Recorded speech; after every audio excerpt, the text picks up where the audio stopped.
Well, hey there, good afternoon, good day, good morning, whoever knows what time it is when you're watching these videos. Happy November, everybody, and happy Thanksgiving. I hope that all of you are looking forward to something great up ahead on the Thanksgiving holiday. I'm heading out west to see my family in Oregon, so I'm excited to be seeing all of them. And this week, everyone, I got a quick video for you because this week's video is really nothing more than a quick taste, a quick bite of what we got coming up next week on December 4th. Everybody, our next event in our rolling year-long professional learning session or professional learning series is going to be happening on December 4th. Ms. Wilkerson is going to be leading that session, everyone. And what we're going to be doing in that session is focusing on bell-to-bell planning. So using all 90 minutes in the most effective and efficient way possible, maximizing our transitions between phases of our lesson, because as we know, those transitions can be some of the trickiest points of the lesson. And then we're really going to also be thinking about the framework of engagement.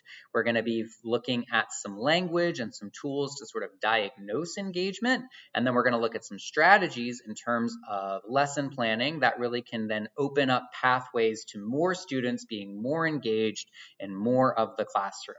Remember, everybody, that when we think about engagement, it's really, really hard. It's almost impossible to get a group of students to be 100% engaged for 100% of the class. So what we want to think about as we think about the idea of engagement is really how do we get more of them engaged for more of the class? And so we'll be presenting a whole lot of strategies and ideas, everyone, that hopefully you can find some use in your content areas immediately coming out of that session. Of course, we're also going to have time during that session for you to plan collaboratively in your content areas and your PLCs. So we really hope that this December 4th session is going to be a really great and productive session for everybody here in Pantherland.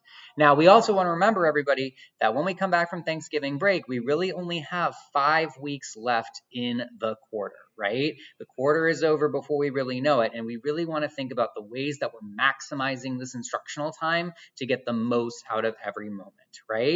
We really want to keep the focus on the future, right? We want to keep the focus on growth, on success, on small victories, and we want to show the students consistently that we are actively partnering with them to remove those barriers and to kind of not be the barrier ourselves, right?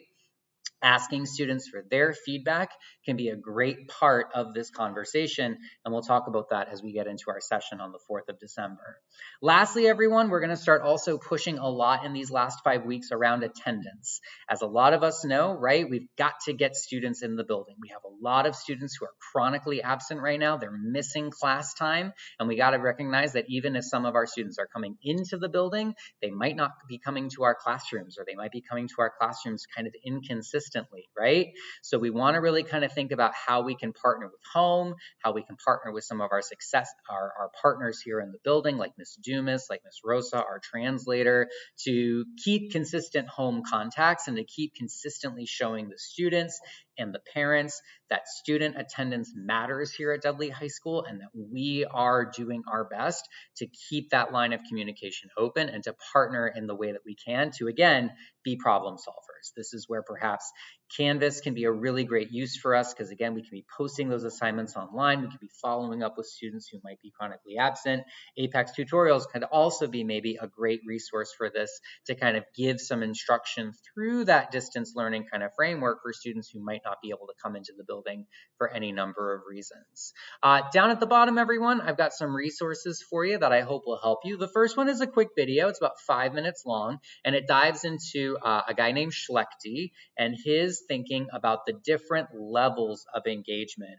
That video might be a really helpful tool for those of you to kind of get a snapshot of your class and to think to yourself, really, where are my students when it comes to engagement? Oftentimes we think that students sitting down and doing the work is engagement, but it's not engagement, that's compliance. And the video goes into kind of the shades of difference between those things.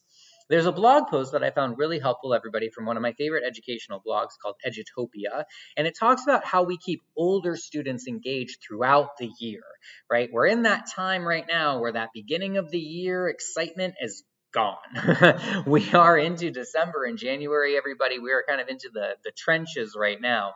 And one of the things that article really dives into is the way that we can create engagement by creating a strong sense of community in the classroom. And I like the way that blog post really dives into the various ways that we can create and then maintain and nurture that sense of community in the classroom. So that might be a great kind of tool for perhaps a classroom reset, culture shift, or cultural tweak kind of within the classroom.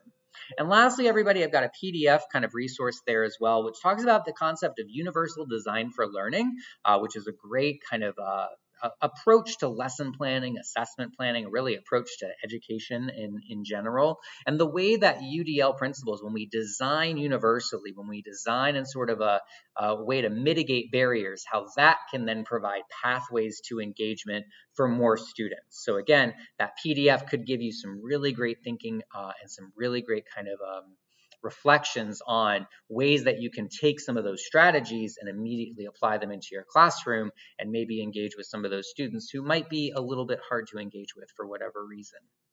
So everyone, I hope that all of you again have a great few days ahead, a good push here to Thanksgiving break. I am looking forward to seeing everybody in December as we move into the end part of this quarter.